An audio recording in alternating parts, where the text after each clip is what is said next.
Taungana zvekare pano paSly Media TV tichikunzira nyaya dzakasiyana-siyana dzatinechinzwa dziri kuitika kumativi mana enyika. Nhasi tashanya kudomboshava kune nyaya dziri kunetsa. Muchinguva chadarika takaita zvekare imwe nyaya yatikanzwa yemukadzi anga apiswa nemurume wake. Nhasi tine nyaya yakada kufanana neiyoyo. Tine mudzimai watiri kutaura naye ari kushungurudzika muupenyu hwake mushure inonzi domestic violence yanga yaitika. Zvine mubvunzo mukuru ungauye kuvanhu, toita sei isu venharaunda kuti tipedze nyaya dzedomestic violence nekushungurudzwa kwevanhukadzi muno muZimbabwe. Ngatinzwei vachitiudza nyaya dzavo kuti zvakafamba sei, zvakaitika sei kwavari. Mama, ndinokuchingamidzai paSly Media TV. Ndokumbira mutange nekuudza vatariri zita renyu muchipinda munyaya yenyu mune zvakaitika. Alright. Ini ndinoitwa Ashley. Ndiri mudzimai ane makore 32 newana 4. Okay, ini chakaitika kwandiri through now the domestic violence. In 2022 ndakapiswa nemurume andaigara naye, and then ndakagara muhospital for 8 months. After those 8 months ndakaitwa vanoti skin grafting nekuti kune mamwe maronda akanga aramba kupora. Ndikazobuda muhospital in August. Izvi zvakaitika muna January 2022. Ndikazobuda muhospital in August musi wa12. After then ndakanopedza, I think it was around dzimwe 4 months zvekare ndakagara kumba ndisati ndakukwanisa kufamba because of ronda regrafting rakanga risati rapora. And then ndakatombogara kusvikira ndazototi ndanyatsosimbawo ndatonyatsoporawo. That was 2023.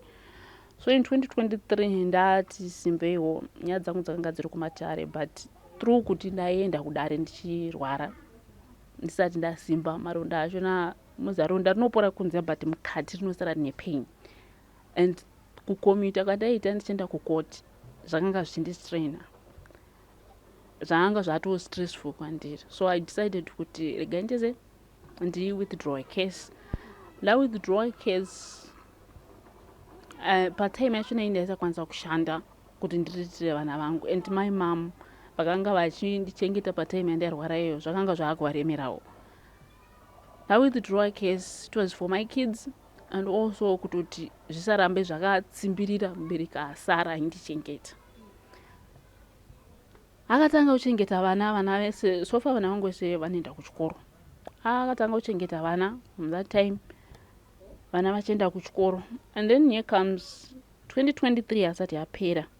Andakanga ndiri kuhospital. The reason why ndakamira ndapinda muhospital is because of another wife waakanga atoroora.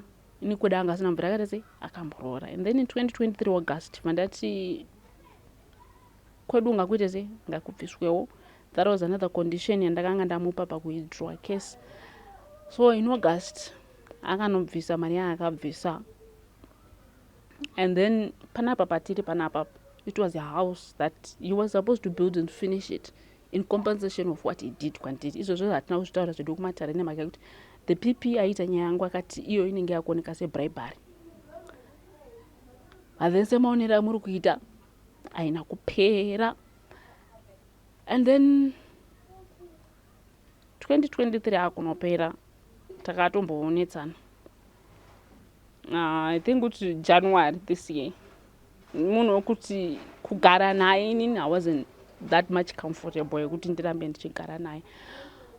So it was like kuti aiuya achienda, but iye aiti anoda kuti kugara neni, kuti handina mumwe munhu wandichada kunze kwako. But through mukugara kwachona kwataita ndanyatsoonoti izvi hazvina kwazviri kuenda izvo. So muna January tanetsana kudaro akandirova. Indakanga ndine protection order. So I used that tikadzokera futi kumatare. Tasvika kumatare akanotongwa akanzi abvise fined. Abvisa fined. Akadzoka akambopedza, I think it was around 2 or 3 weeks asina kudzoka kumba kwataigara. And then ndobva azodzoka picking up his clothes one by one. Kangomuti ingoita sei ingotakura ibhegi rachona rese ukazoka uchitangori kuba hembe dzako azvese hazvibatsire. Obva ambostopa kutora hembe dziya. Ndoti aiwa uraitichi bo But then kugara kwacho it was so stressful anybody kunyepa. January year tabva kumatare, I think in February ndakabva ndatangawo kuenda kubasa. Through kugara kwandakamboita muhospital, handichakwanisa kunyazoshanda like zvandaita before. Because handidi kunyepera 8 months uri bedridden is not a joke. And after that, we spent after 4 months. So that was a year ndakagara. So ndakambozama kuti ndawana kabasa kumbari kwanaenda chinotengesa bhero remukadzi. Vandasiyana nondozvaita se zvikundistrain because pari pazuva kugara pazuva handidi kunyepa itori problem. Kukatonhora also ndinokwenya. Ndokumbira mutsanangure pamuri kuti kugara pazuva itori problem. Munenge muchiaffecteka kumaronda aya here and zvinenge zvichiita sei? Maronda anenge achiaffecteka like ndinozopedzisira ndazviita mablisters ndikakwenya. While anenge achivava. Kupise kutonhore anovava. From mukati. Handizivi what's the process yachinoita kuti mukati muzosvika pakuita especially pakaitwa grafting. Ndakaitwa grafting panzvimbo dzakawanda saka pane time yekuti kana ndakagara pazuva kudai so totangonzwa kuti makuvava mukati ukakwenya kana kuchipisa pande mablisters ukatonhora ukakwenya ndosvuka kutopedzera pato nechironda futi. Alright, ndimbokudzosere kumashure mbichana. Ndoda kuti munditsanangurirewo kugara kwamaita nemurume asati akupisai. Anga ari magariro akaita sei chaizvo ende zvimwe zvezvinhu zvaiitika zvaikushungurudza inini? Kumashure uko handiri kunyepa magariro acho ndiri munhu aiwana zvese handiri kunyepa. Kubva panoti chese chandada I could get, but akabuda akaenda kubhawa paanodzoka unomuswa nembama. Like iwe unenge wakiya dho uchita pavanodzoka woita se vonoka ndovhura. Pamwe wabatwa nehope munhu anodzoka kuma1 kuma2 wanga warara. Uchinovhura dho iroro time yaunotora kuti unzwe kuti pane munhu ari kunoka. Pamwe pacho warara TV iri on ine volume. So time yao unozoona kuti wakunovhura dho unosvika ivo uchitambirwa nembama. Wanonoka kuvhura dho pamine zvikomba. So handiri kunyepa kuti unenge uri mai vakazvara. And inini ndakakura ndichengetwa nembereki wani.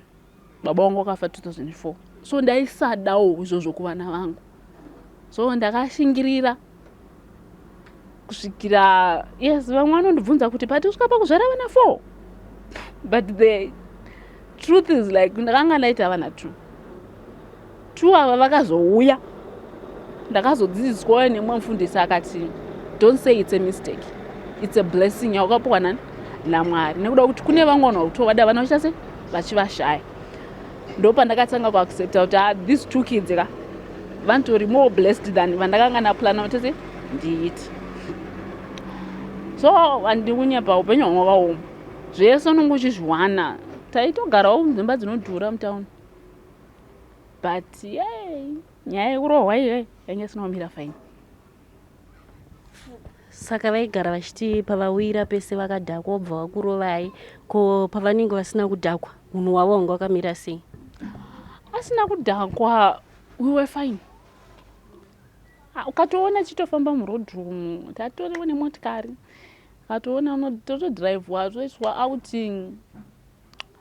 But yaizongoperera chete pakuti akangodhakwa chete. Foni yangu aitora inotanga kubvunzwa each and every contact chimufoni mako.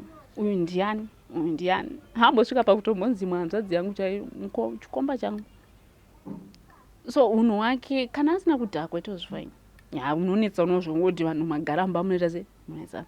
But azodhakwa it was another story nemhaka yekuti anga ari mahwani handiri kunyepa. Anenge ari mahwani ende paunorohwa chazvotsikwa jombo. Ngatimbodzokerei kubva musi wakaitika chitwe ichi, musi wamakapiswa. Kwanga kuri kunetsana kwemazuva ese here, ende zvii zvanga zvanyatsokonzeresa kuti munhu atsamwe pakusvika kuti akupisa mudiwa wake vanogara naye? Hombe ringangodzokera musana kumashure. That was 2021 on August 1. Akanditi kubasa kwedu zvogona kudhakwa. Handiti so mbotsvaga chekuita. Nanzi munhu aigarira maoko akandiunyepa ndaitodawo kushanda. So ipapo akati azvinogona kudhakwa kubasa kwedu, so imbotsvaga zvekuita. Vandipa $100 ndandine kuchitungwisa kune kunonzi kukoni kunohodeswa makamfuta nemablankets. Mandati ndauta sei ndauda kunohodha makamfuta nemablankets. Ndopota ndichienda nawo hangu kumagorokosa kushamba kune kwanandanzwa. Ndakaenda makuseni acho. I was supposed kunge ndanorarira kuchitungwisa, but akati aiwa ndizomukira makuseni. Ndamukira makuseni aya. Ndakatosvika ndabatirwa line namainini wangu. Ndabatirwa line kudaro. I think out of around ndakasvika kuma 7. Around kuma 9 atanga kufona. Muchiri kupi? Makutoita zvechihure kokoko, kuzodini akataka macho kusvika dairwa nemunin'ini wamama wangu. Uzi nai ndinaye mwana. Angaite chii ndiri ndinaye. Vati izvozvo zvinopinda mbrini dzake zvakangopinda pakuti muita chihure. Then ndakazokwira ndikakumba. Ndasvika kumba. Ndatonyatsosvika zvakanaka akanga asipo ndafona ndasvika pai. Naingisa ndandisapozwa kunge ndafona ndichiri mutown. But nemagumbukiro andaita kuti but munhu angazoti ndoita chihure namai yangu. Ndangosvoburuka mutown nekupfuurira kwenda kumba. Ndasvika kumba vanamufonera ndasvika zvika maregera unifonera muchiri mutown kati ndagona kuita sei kuzvitakura zvinhu zvacho. Ndasvika kumba kune mwana wangu number 3. Ipapo I think kuti anga sitatombosvika 4 years. Ndobva ndati mama ndisungewo bhutsu. Ndakutomusunga bhutsu ndakawatsirwa mbamo. Ndiri kumusunga bhutsu kuti asvike form 4 chimusunga bhutsu. Kusunga mwana bhutsu. Ovakuru ava ndakasvimwa wacho akatosvika grade 1 chimusunga bhutsu. What's the problem neuyu achiri mudiki? Kanzi kutoiziya nyaya yacho. Musiwo ndakagomboka ndiunyepa sisi ndagara nehasha dzangu dzandinadzo dzokuti munhu mashoko aitaura pafoni kwawo ina anga asina kugara neni bo. Anosimuka ndatoenda zvangu kukitchen. Ndauda kutozvibikira ngati ndine nzara nsiya nini zvinoizi newasati handisi kuda. Akatera mubvudzi mangu ati akatanga kutaura nawe kuti chikomba. Ndakamboedza kuignore. Svika patime yekuti ndakangosimudza poto yandakanga ndiri kubikira tiyo kana mudiki. Ava handirova. Handirova kudaro vakandirova vanhu vakauya vakasvopapaza dhoo. Ndokuzononoka takatoita bvatazobva tese bvatanzi handichi oparira Nyatwa hospital. Abva oparira Nyatwa hospital. Akamboedza kuti vada kundisungisa chichi but maresults akanobuda oparira Nyatwa hospital nenyaya dzaizikanwa nevanhu pamba pataigara. Vakati kana mukamusungisa mukadzi it was in self defense because anogara achitase achirohwa. So apa zvokuti iye azopiswa nhasi unoka mamuda kuti aite sei because tinotoinzwa noise mambachi panapa and then ndobva yazongosiyiwa ira sei yakadaro. So I think kuti in 2022 somehow iye kuzotaura kwake after andidira mvura tasina mvura tanetsana musi wacho akanga angotora foni yangu makuseni ngani katendensi kekuti yangu anongotora oenda nayo. So musiwo yoyo nandaishanda kusalon inonzi Mimi's yepagaufu. Akauya akatora foni yangu makuseni ndabuda ndaenda basi. Ndotomutsa vana kuti foni yangu iri kupi, foni yangu iri kupi, foni yangu ndikuishaya. Nani na maid wana ndinaye. Pandatomuti nditese ndifoni roji foni yangu. Nonzwa iri kuringa. Aina kuti ari kudaira ndikati yatakurwa chete nani na baba wayo. Anyway it's fine. Manatopesana naye muroad. Ndikati ko foni yangu zvikanzi foni yako dautoitengesa ndoda mari yacho. Ari bo manaitachi kubasa. Asvika kubasa akazondifonera yewo tore foni yako chichi. Ndadzika pagaufu apatovharwa. Vaswa ndamudza line kati line ansorida. Line is $2. Foni ndo inotondidhurira. Sikanzi saka bo namusiwo kwakanaya. It was on the 14th Friday. Kwakanaya. Ndakatonaiwa ndaitoseva mari. Anditata kugara kuGlenora uko. Saka ndakatonaiwa ndiri muopen track paZBC pakalocal transport. Ndasvika kumba ndichingosvika kupinamba. Ndati kune mwana wangu iwe ndisire mvura. And then kana mandisira mvura isastova pa6 ndoda kuzokamura mvura yekubikisa sadza. Ndikatoti kuna maid sadza rari kubika kudeka ini mbodza ndoda kubika ndega sadza fana kubika muriwo. The moment iyo ndo moment akapinda mumba. Apinda mumba ndato ndakagara zvangu ndachinja ndakangobvisa trouser rana ndakapfeka manasana chine top because within 5 minutes mvura yangu yanga yaita pandatosimuka pai ndakuda kuenda kukitchen. The first thing chaakaita akaswotanga kutora bhegi rangu randaendesa kubasa ndovaona passport yangu ndovaibvarura zvanzi it was my money. Kati fine ndobva ndatoti kunaona unga handichi kukitchen 2 avamwe vadiki vanga vachiri vadikidiki because musikana mudikidiki anga ine 3 years. Vandatotoraona kuti akuenda kukitchen mashure mangu ndakanzwa kuti foni yambotorwa iya yaroverwa madziro yaroverwa madziro laki nafuti haina kutsemuka yarega kutsemuka paipo mwana wangu muniki ndobva anhonga ndobva atera kitchen. The moment andikuti ndiri hangu nogeza parigedza nditanga ndaisa tea ndiri kutori busy kukurunga tea yangu daiso handi kunyapa handina kuona kupinda kwake mukitchen. Mwana wangu musikana muhombe ndiye akascreama akati mama munhu inda mamutuma nontorera bhaketi rogeza ko akuscreama hangu ndoshedza why. The moment yandiri kuda kubatanidza kuti uyo ari kuscreama ndakanzwa yatoo mvura pandiri. That moment handi kunyapa ndakatanga kufunga kuti mune mwana mumakumbo mangu because 2 vacho vanga vachiri vadiki saka ndakabva kubasa 1 anga akabata kusaido 1 akabata kusaido. Ndakafunga kuti mune mwana mumakumbo mangu ndakabloka mwana. Side rangu rekuleft ndakakwara ndodo nyapa zvazokufurira yangu musoro ndakakwara. Yes yakaperera pamiri vangu ndovagadzika poto pastofu ndovati handari venture kati awachi awabho hadi kunyapa. By that time ndakakwanisa kuwana power rekuti ndifambe. Pane mumwe mukadzi wandaiwira nawo patuckshop ndovandakana naye wananditara naye ndikandokumbira motikari mari ndinayo ndinongoda motikari inondisa papolisi vanonosiwa paglenora papolisi pa chingosvika ipapo ndobva vati motikari tinadzo but hatina fuel. Ndikati mari ndinayo kana parodi ndonomisa motikari kana muri kuti motikari dzenyu hadzina fuel. Saka there was zvite mufanira kuti munosvika kuhospital nemupurisa.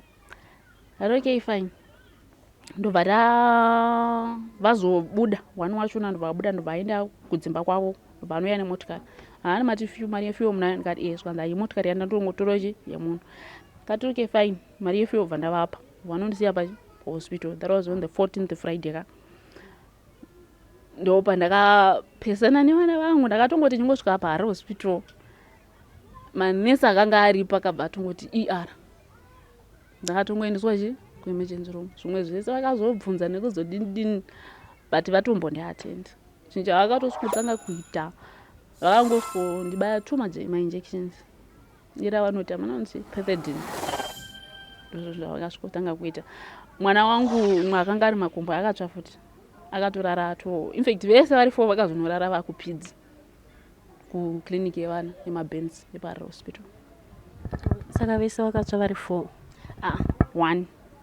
1 mudiki wachona anga ari mudikidiki patime iyo anga ine 3 years akatsva kumeso side neparuoko nepagumbo. Right. Saka ivo vachiona kuti vakwadza munhu kudai reaction yavo yanga yakamira sei? Vakaita sei? Vakazotera here kuhospital? Akazotera.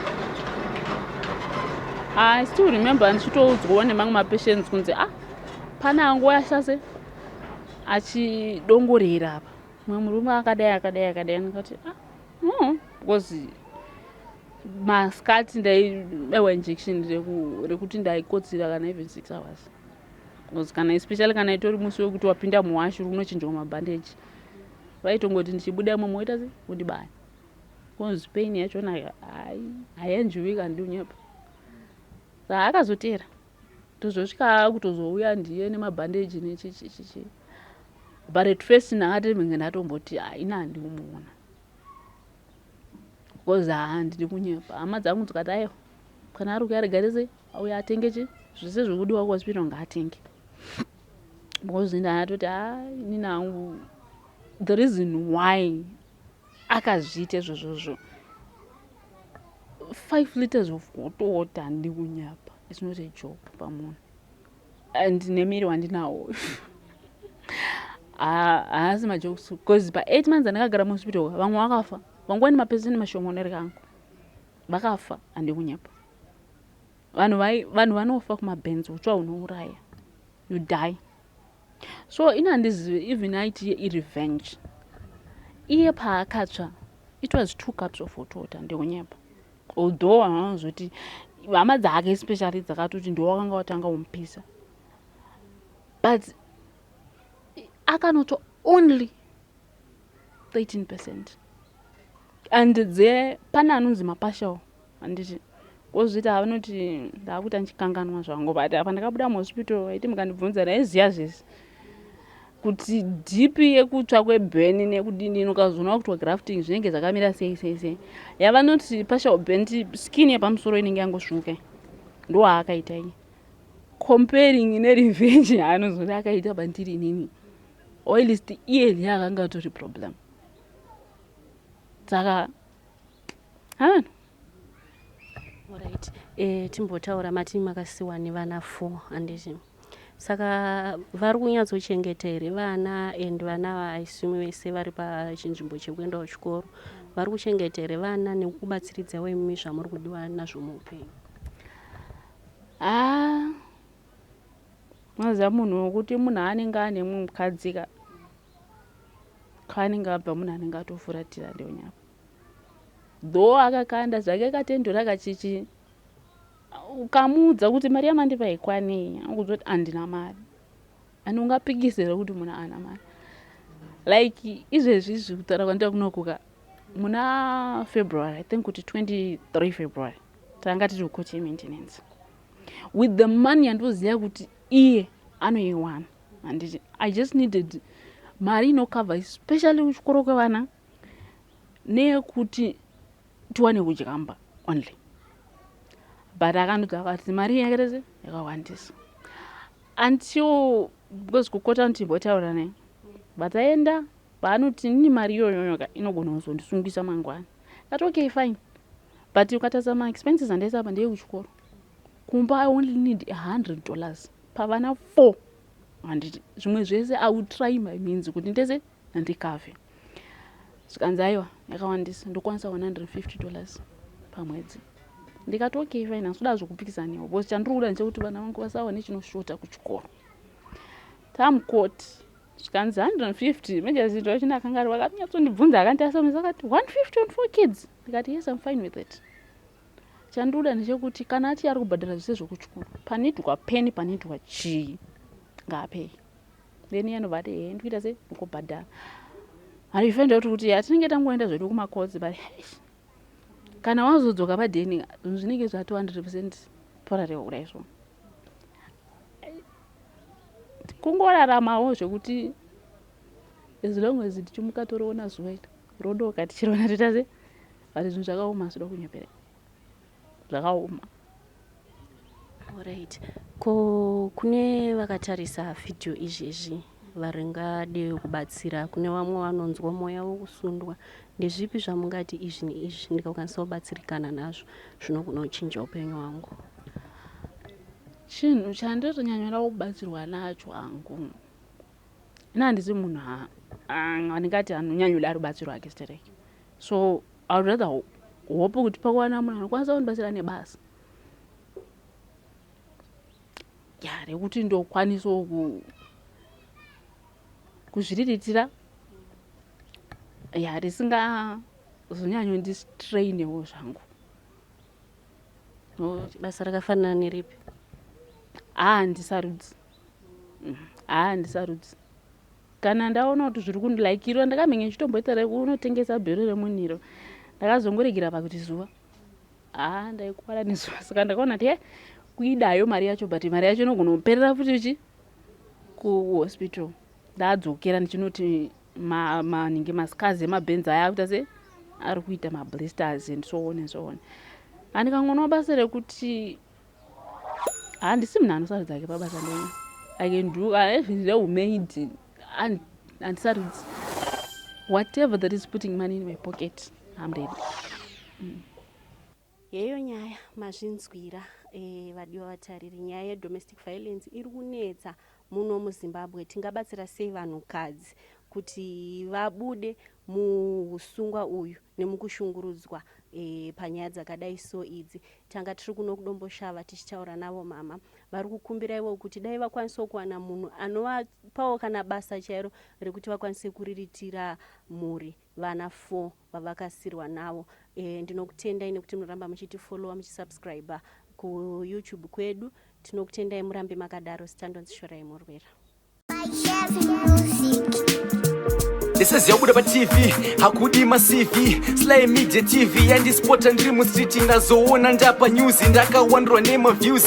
Sly Media TV mandi chinjira ang my dreams. Sly ya Sly Media, Sly ya Sly Media, Sly ya Sly Media, Sly ya Sly Media. Kuchinja vision ya mageto youth, kuchinja life ya mageto youth. Kutipa nzira semageto youth, kutipa gwara ramangwana rakanaka. Sly ya Sly Media.